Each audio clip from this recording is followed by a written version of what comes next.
Hey everybody, and welcome. Welcome to Funky Answer Podcast. We're doing it live. We've never done a remote edition, but here we are doing it for our first time ever. I'm Dee. You have John Tyler on production, and joining us via the Ethernet, James Daniels. Can you guys officially hear me? Is that real? Yeah. Yeah, it's working. All right, cool. Good now. Dope. Oh, sweet. There's barely any delay. Too. What you drinking, Jimmy? Vodka ginger ale. Just made one. It's noon. I'm on vacation. Tell us where you're at. Cheers, y'all. I am currently in Narragansett, Rhode Island. It's up there. I was in Maine for a few days, but now I'm in Narragansett. I will be coming home tomorrow. Okay, cool. That's a nice trip. A lot of driving, but nice trip. Well, we're having a great time. I mean, it's not any more driving than we do. Yeah, true. People aren't used to that. No, so congratulations, John and Dee, on making this work. We still. I'm our first virtual guest, so that way if it crashes and burns, like it might, it's just We're for lucky. me. We're lucky that I had a box actually big enough to put you on a screen in the set. I don't know. It just struck me as funny. I can't see that, but that's gonna be. I can't wait to watch myself like some weird Star Trek character on the show. I should have gotten a pearl necklace. That would have really completed. It would be cool if I was just ahead, so then I could feel like the Futurama characters, like what they do with Nixon and all the presidents and stuff.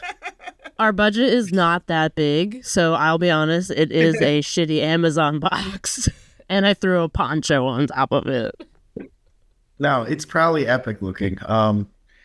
But Let's go. Let's plug it right in. we get right into things. Yeah, let's do it. All right, I'm pulling up my notes. They're not good this time. They're on my phone. I did it on vacation. I've been drinking and eating delicious food. That's right. So Mateo texted me the other day out of the blue. Mateo Voscanian, for those of you who don't know, drummer of Wild Adriatic, one of our best friends. Slightly he's like our big brother, like Chestnut Grove's big older brother. He really is. He texted me out of the blue and goes, "You got to get rid of Spotify. We're done with Spotify. He backs the Orange Man. Daniel X, a villain. He's making military bots with AI," and like he was all upset about it and being crazy. So I was like, "Yeah, dude, no problem. I'll look into it. I'm probably for that. I fucking hated them for years anyway. Any excuse to fucking hate." I was gonna say it's not new. It's not new information that we don't like Spotify. Yeah. I'll keep doing more research. Like Tidal doesn't pay incredibly well, but like Spotify's is 0.000003 or something. It's all crap. Like Tidal's is 0.013. So you actually make like 72,000 plays of Whiskey Hand would actually equal like $900 instead of like no money at all. Like so it's slightly better. We'll start looking into switching over. So, and we're going to slowly think about taking our music off, which is news to both of you. I mean, Mateo's kind of got me on the train, how I like to rebel. But I think it's something we can think about and start. Like, there are other music platforms for people to listen to stuff too. I was looking into Tidal a little. They have higher quality, so it's like waves and other files, not MP3s. So, like, the listening quality is better. So, like, I'm not saying Tidal's some superhero. Streaming platforms definitely need more reform and revival. But if indie bands or bands at all with small platforms or large platforms don't start doing something about it, nothing will ever be done. That's something I said to Mateo. He's like, "It's a shame nobody will ever do it." And I'm like, "No, that's not true." Like Metallica and Pearl Jam tried to fight Napster back in the day. Like I said to him straight up, I was like, if there's enough talk about it and small indie bands start doing it and there's a mass exodus of bands just removing their stuff from Spotify and not using that as a platform to promote themselves, eventually somebody like Pearl Jam or Taylor Swift or Metallica and Bob Dylan, anybody, like I highly doubt someone as old as Bob will give a shit about any of this. But you know what I mean? Like I just think it takes starting to talk about it to get anyone to care at all and to get like any movement to happen. And I think Spotify's doing some bad stuff and they continue to do more bad stuff with their money and rip off artists. So fuck them. You don't have to convince me, dude. I have been at war mentally with Spotify. I've been actually doing a really good job of staying off Spotify this year because I want to transition away from that and actually. Well, my family's my removing time the in. plan. We're Colin. I already told Colin, and he's like, we're switching the title. Done. Like, so. So it starts somewhere, but like I would like to keep talking about it, and it would be something cool if our band's on board with it. Like maybe we're a band that kind of starts the trend a little of people like being like, you know what, let's not use Spotify. Let's maybe not put all our music. Like how many times have we talked about like putting a single on it and like being like the whole album's not on. You can't. Then we're not giving you the whole album like, for free. Yeah, exactly. So, but not everything's bad in the world. You have some JDB has some shows coming up. Yeah. Moving on from that. So like fuck Spotify, but my James Daniels Band shows right before our Chestnut Grove tour is gonna start. I'm sneaking in July 4th at July 4th at Go Forth Festival in Pottstown. It's at the Memorial Park, kind of there near Ice House-ish, I guess. So if you're local, that's where I'm gonna be. I'll have a full band, so like full 5-piece. Come check it out. John's in that band with me. I got some local players. It's a dope band. And then afterwards, this show's coming out on Thursday, if I'm correct, so we can drop this. This will be the day before the 4th, right? This will be out on the 3rd? Correct. Yes, correct. Yeah. So we will be doing a Chestnut Grove pop-up show at Big Phil's after my set at Pottstown, the Go Forth Festival. I think I played from 5-ish to 7-ish in Pottstown with James Daniels Band. And then I'll head on over to Big Phil's, and then we'll play from 9 to late or whatever. Okay. At Big Phil's, right? We'll figure. I think we were supposed to play a little earlier than that, dude. I didn't know you were playing 5 to 7. Oh, what time am I supposed to play? We were supposed to play 7 to 10. Well, that's interesting. We're gonna have a good time. We're gonna figure that out. We will figure all that out. I love musicians. Sorry, at least it's all in the same spot. Yeah, it's all in Pottstown. We'll figure it out. Well, I'll chat over there and make it happen fast. I have multiple drum sets. I can have most of it already set up. Yeah. Well, where are you on the 5th? You're playing the next day too, right? John and I are going to Unihog to hang out with Stella Ruse and have a little 4th of July party at Unihog. Heck yeah, that's awesome. Yeah, John and I are going to cause havoc and get loaded. I was just about to say you guys are just going to get drunk. Yeah, nothing good is going to happen. John's already like, I need an ibuprofen. We'll be really well behaved, just like we were after the Ardmore Music Hall show. Oh yeah, totally.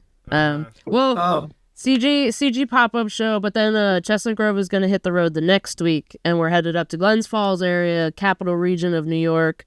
We're going to hit the park. We're going to hit Crandall Park in Glens Falls. Free show outside. I think that's 7 to 8:30. And then go drop the kiddos off at home, get a babysitter, and head over to Mean Max in Glens Falls, and we're going to have a little pop-up show afterwards. Just like a full day of music on the 11th. And then on the 12th, you can head up to Lake George. Gorgeous. Best view. Beautiful lake. They're having Rock the Dock Festival. And you got Wild Adriatic, Chestnut Grove, Pink Talkin' Fish, Humphreys McGee. It's going to be good. Good time in Glens Falls, Lake George area next week. Yeah, and we also at Rock the Dock will be doing our first out of the studio episode of Funk Yeah, It's a Podcast. We will be at the Mirth Films booth, recording our show on and off all day. So come on over and say hi to us over there at the Mirth Films booth. Maybe you'll end up on Funk Yeah, It's a Podcast. Yeah, that'd be pretty cool, actually. Let's see. We're also in the studio right now. We're working on 2 songs. I go in for some vocals during this week. This episode is gonna be during this week I'll be going in for vocals. But yeah, we're working our way towards 2 finished banging songs. They're awesome. Yeah, it's incredible. We'll probably be dropping them in the early part of next year. Cool. So that's it for that, right? And we'll keep things moving because we're on a Zoom call and we didn't pay for it, so we're on a time limit. And now we're a word from our sponsors. This episode is brought to you by Mirth Films. Mirth Films is a music news and entertainment outlet that specializes in original video content and live streaming. Based out of New York State with coverage spanning the local, regional, and national scene. They have a wide variety of topics that are covered. Mirth Films video content consists of live music videos, artist interviews, documentaries, podcasts, video and photo, sketch comedy, festival recaps, and more. Mirth Films also offers written content like exclusive interviews, recaps of the latest concerts including high-resolution photo galleries, and much more. Not only do they produce original content, Mirth Films can also be found working behind the scenes with artists, venues, businesses by helping create content for their own platforms. Some of the various work with our partners include live streaming, video production, photography, among other forms of multimedia marketing.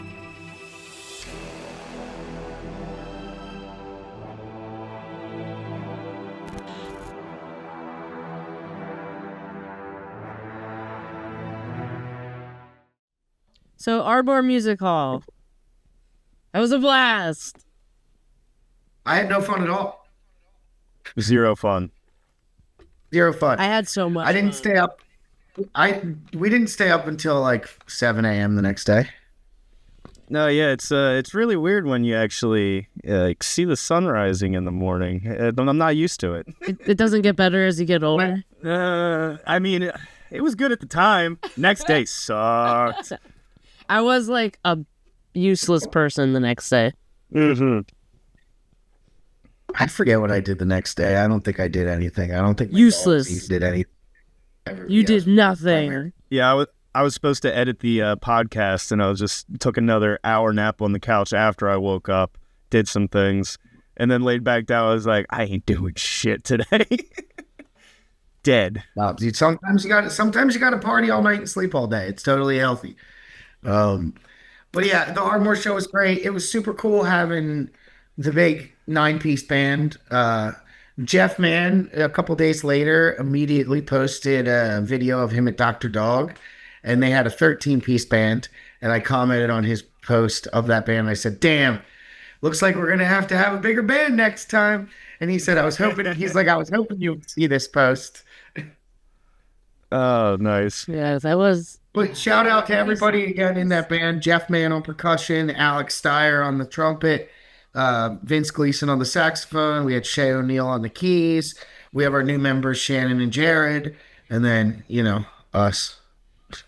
Yeah, and then just like us. Yo, 9-piece band is still pretty impressive. It's not a 13-piece band, but it's still pretty impressive. No, it's just it was super fun. Everybody was mad tight. It was the first time we've had that group play together at all. Like, we practiced with everybody separately, but we never had a full group rehearsal, and for things to kind of go as well as they did. Like, I've watched the video that Carl did.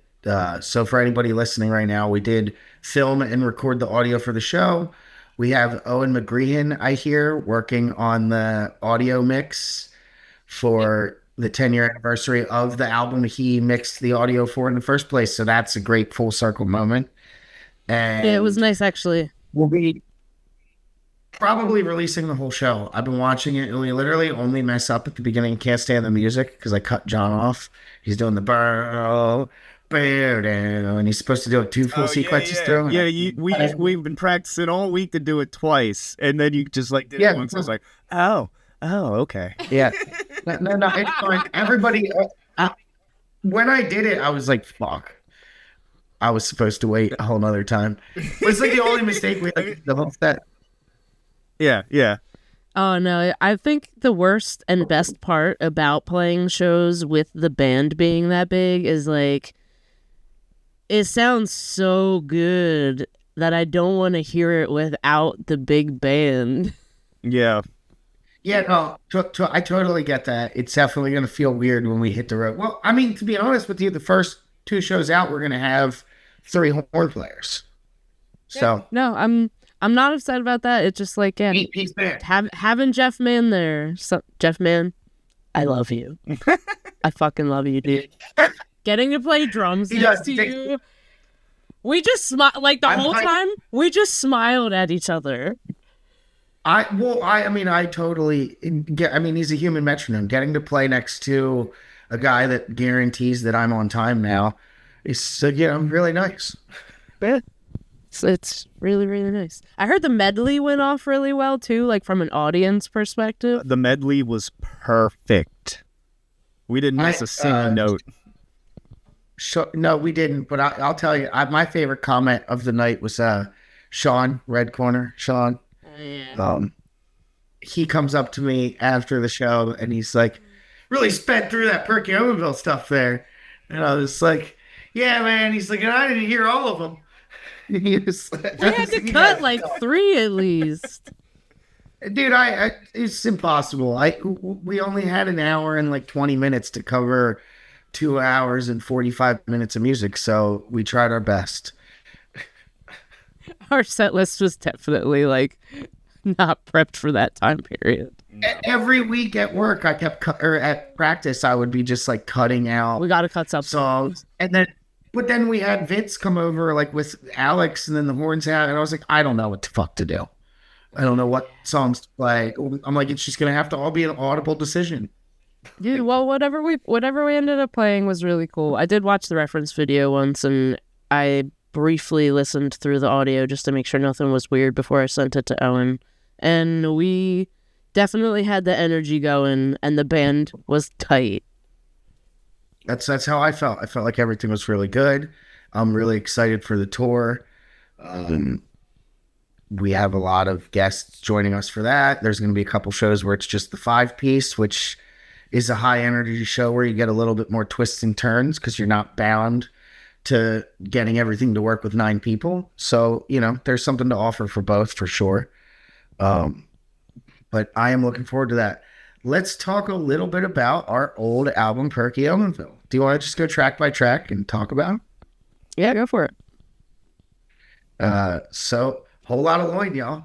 Does anybody remember like how that started? Like you have the whole song. You wrote the whole song. Yeah, we basically were listening to a lot of J. Roddy. And yeah, J. Roddy.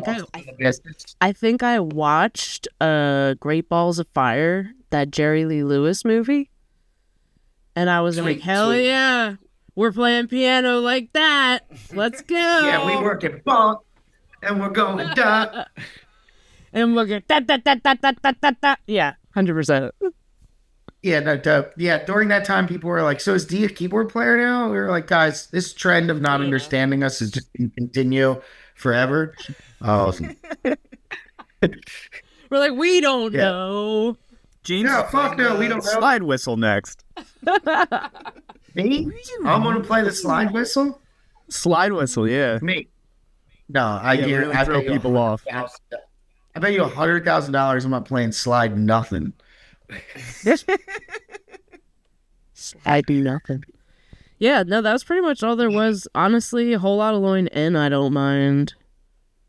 That's both. Yeah, very great, J. Roddy. I Don't Mind is almost used to did in ways like it's close. It's got vibes.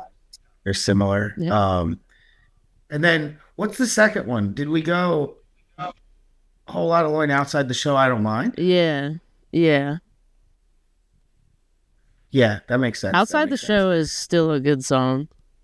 Outside the show holds up. Outside the show's been a lot of fun to play live now. I think it's tighter now than ever. We stripped we stripped that really long G section, and that helped a ton. Yeah, you make it just like a bong, bong, bong, bong, duh. 4 instead of 8. Yeah. No, that definitely makes it better. I think it's nice having Shannon's violin part. Like Owen did that originally on a MIDI controller and created a string section, which was dope as hell. And once she surprised us with the violin playing, we were like, all right, cool, let's rip this song. Let's do it live. No, I definitely think that's going well. I also remember like being in the band like right around the time we were writing Whole Lot of Loin, I Don't Mind, Outside the Show. and like Peaches and Cream. I think those were like the 4 songs that kind of like happened at once. I feel like that was like a specific. Outside the Show and Peaches and Cream were written around the same time also. Yeah. I feel like that was kind of a moment, like one of those moments where the band was like really, really hitting a stride.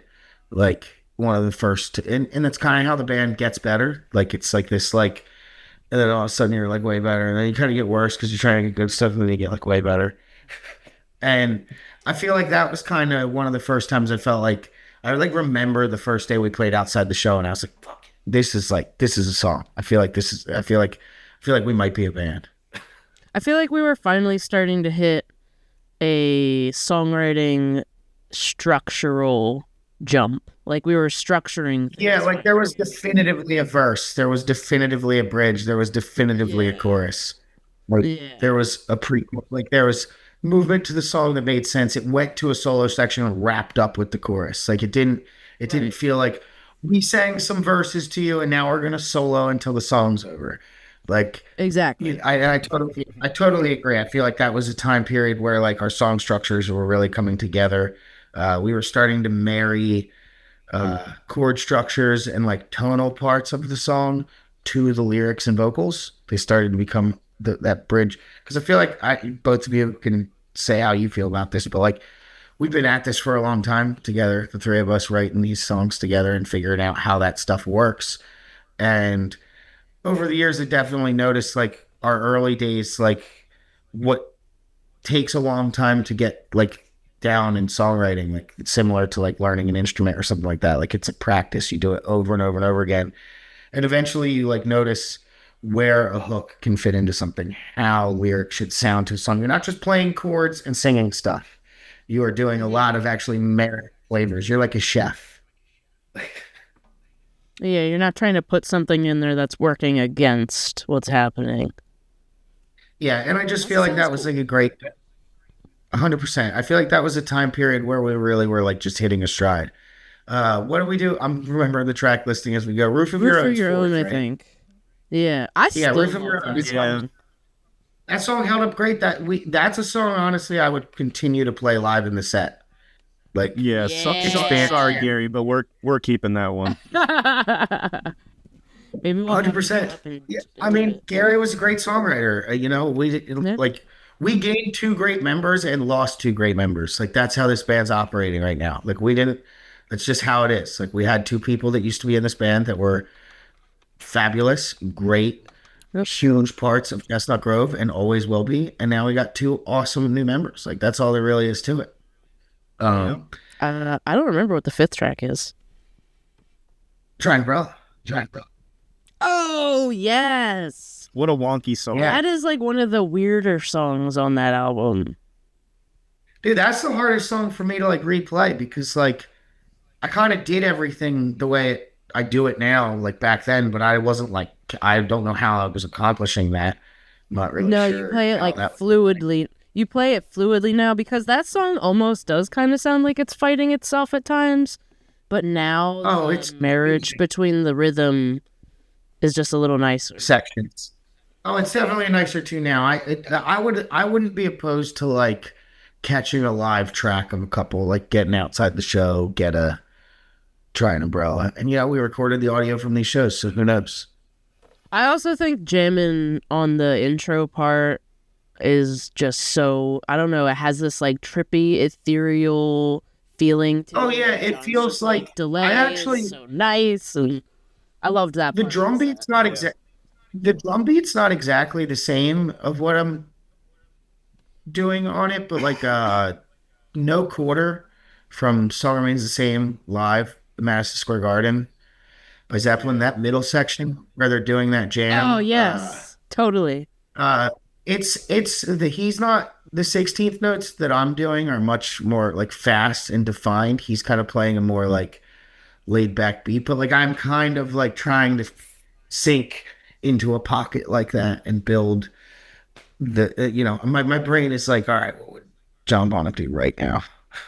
No, we definitely were nailing it. What's the 6th track? Because the 7th is Angry Beaver, right? Hoping there'll be money on the way.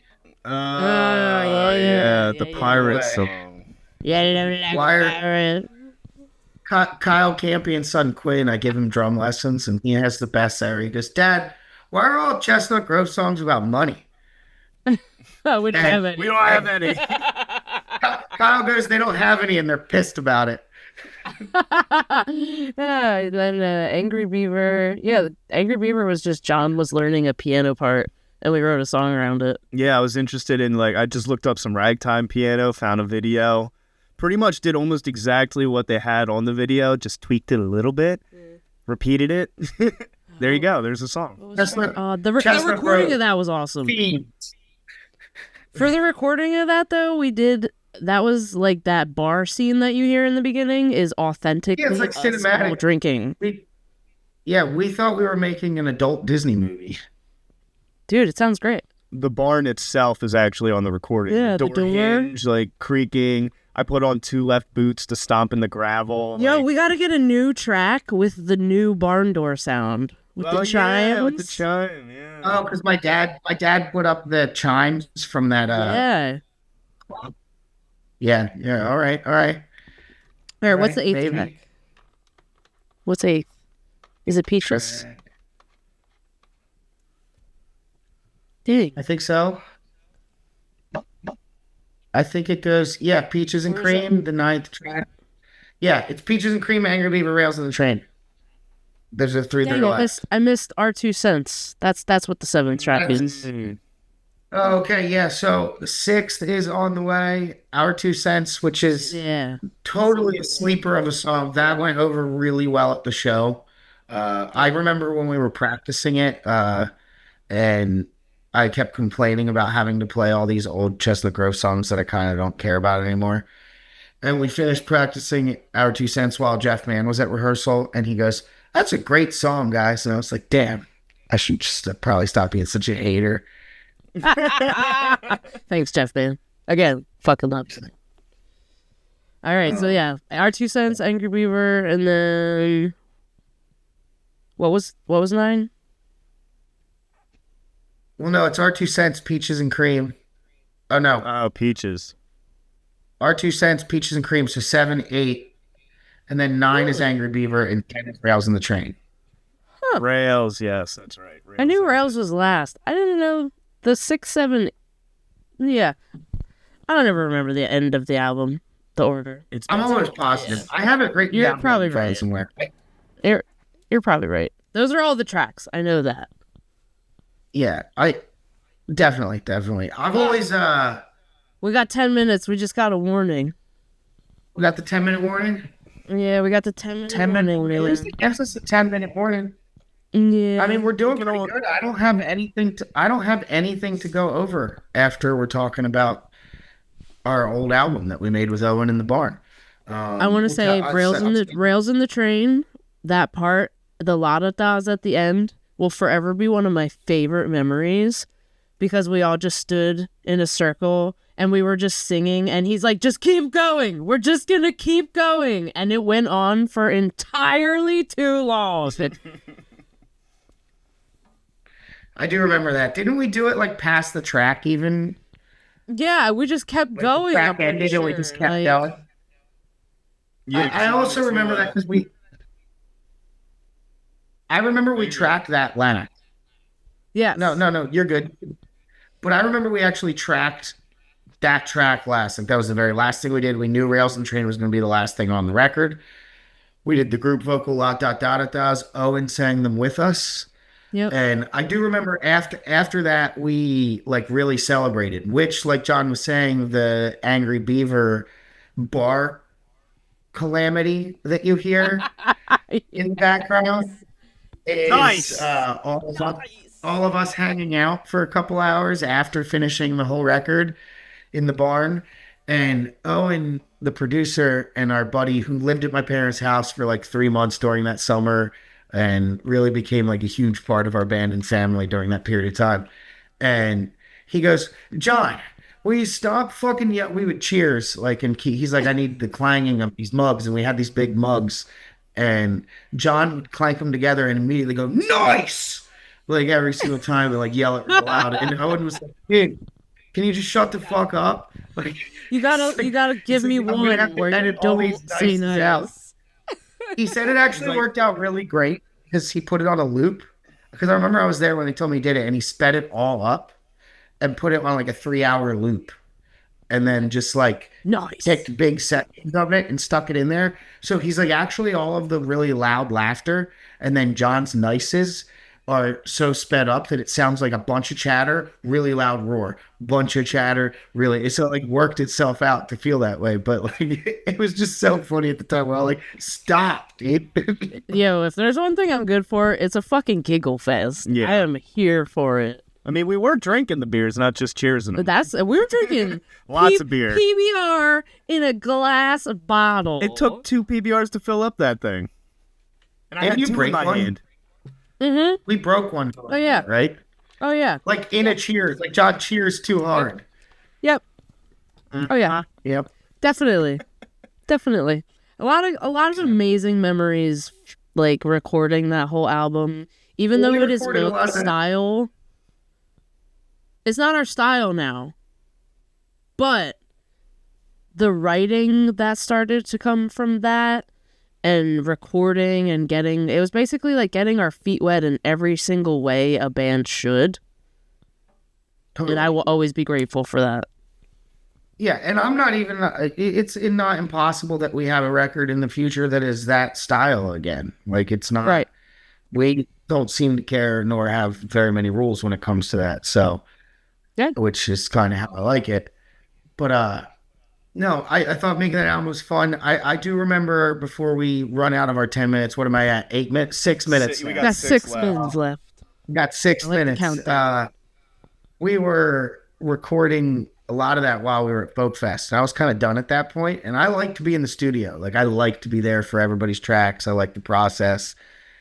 And I wasn't there for like the last 4 days or like 4-5 good chunks of like actual recording days because Folk Fest was happening and I was kind of done my tracks. So I just was, but I remember everybody coming like that. They'd be like, yeah, Gary's tracking all day. And we'd just like party all night at Philly Folk Fest and then watch like Taj Mahal, get loaded, do extracurriculars and Extracurriculars. And then go track for a whole day. and then go track for a whole day, come back, do it again. And I just remember feeling like so rock and roll about it. I was like, dude, this record's going to be legendary. We were getting high at Folk Fest while making these songs. And I was such a narcissistic idiot. Like, but it's still like, it's still real memorable to me, like it still feels good. Like, but I'll never forget like how monumental it felt like at the time. Like, it's just like you're high on Molly at like 4 a.m. and then you're like, I'm making an album. I'm a fucking rock star. Dude, it did really have rock star feels because I remember recording and Gary was passed out in the middle of the barn, just like dead asleep, like, and I'm just like recording vocals, standing there. I think I was recording our 2 cents, like. Wild times. We've been through it all together. Dude, But that's what that album really represents. Like, what's that? I'm just grateful for you and John so much. Like coming from humble beginnings where we really don't know what the hell we're doing to now where we still don't know what the hell we're doing. But we are Going fucking through life doing it. blind. Yeah. At least we're doing it together. 3 blind mice. Yeah. Did you want to be with us for the closing statements or? No, what song are you guys gonna do? We're debating a couple. We're thinking about doing like an old version of Newspaper Hats. And, All right, well, just don't do one that sucks. well, obviously. No, we're gonna actually do Can't Stand the Music. It's gonna be real. Just the two of you. Yeah, nice. just the two of us. It's gonna be I feel like you guys- mostly kazoo. Acapella, Ayer Beaver. Can I do the bum, bum, bum, bum, bum, bum, bum? Yeah, You do whatever. I said acapella, Ayer Beaver. It's you're up to your actually interpretation. responsible for all the instrumentation because I have to sing the vocals. That's tough. Yeah, and I want that one role like in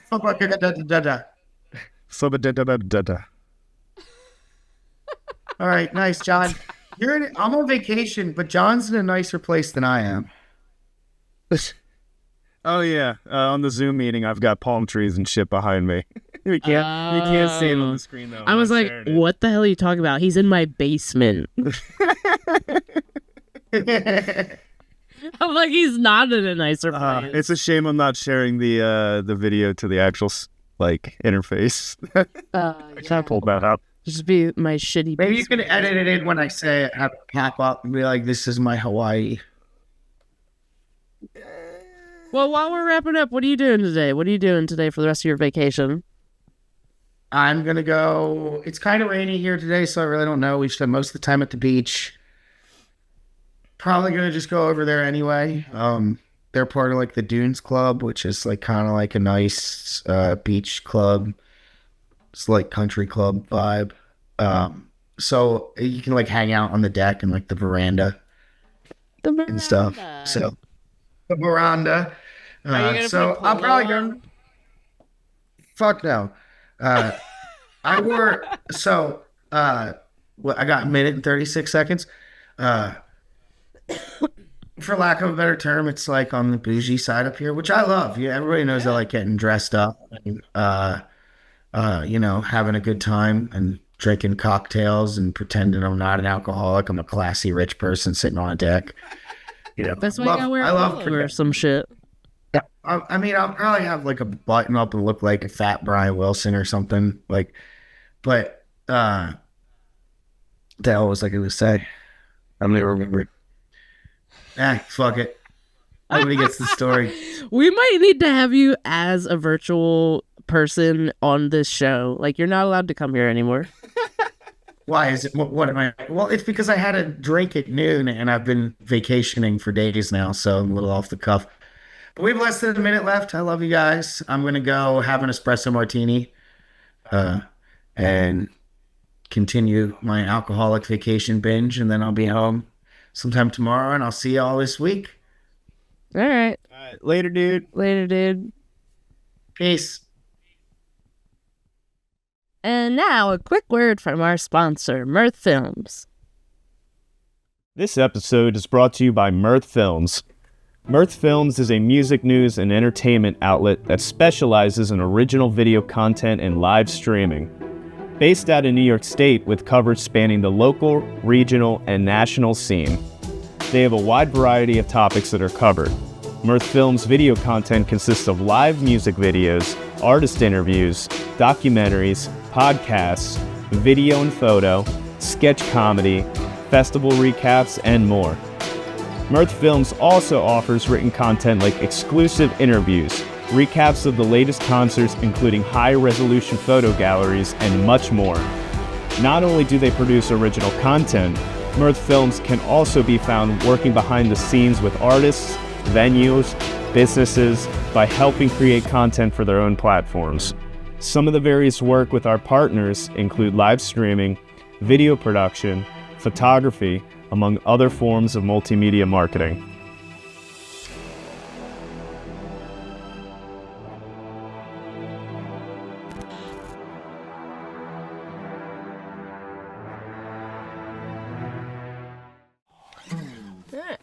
One, two, three, four.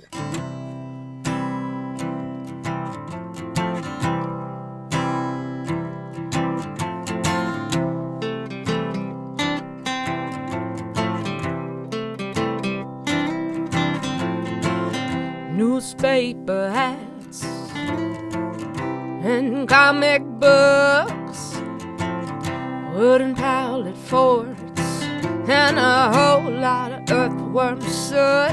Well, you'll find me up a chimney. You find me in the tallest trees outside.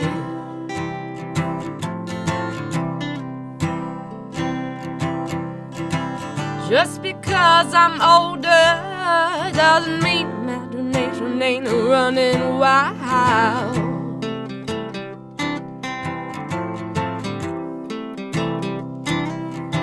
Oh well, let's play pretend.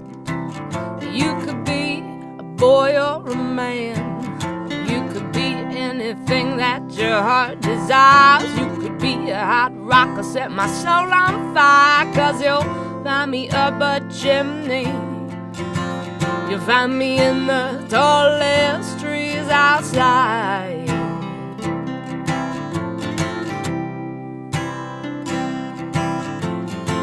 Just because I'm older doesn't mean imagination ain't running wild.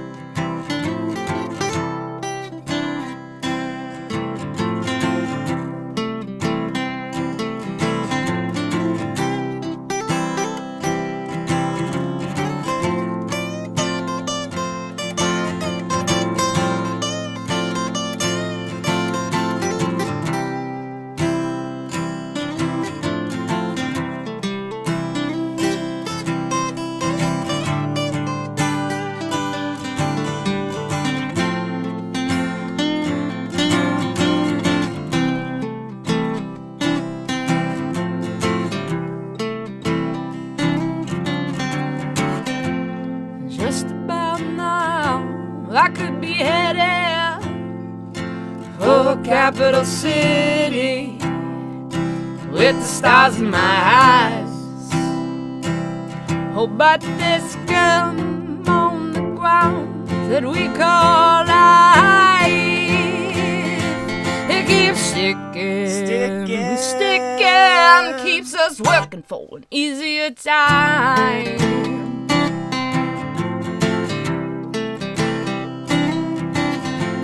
So I set the rain to race, I bet on who's gonna win. And if I had $1 every time I've heard you're gonna make it someday, girlfriend, 'cause you'll find me up a chimney, you'll find me in the tallest trees outside.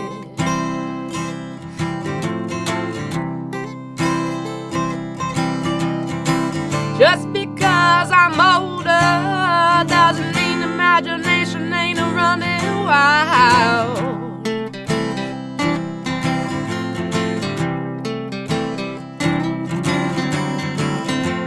Just about now, I could be headed for a capital city with the stars in my eyes.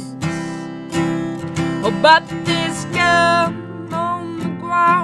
that we call life, it keeps sticking, works for the easier time.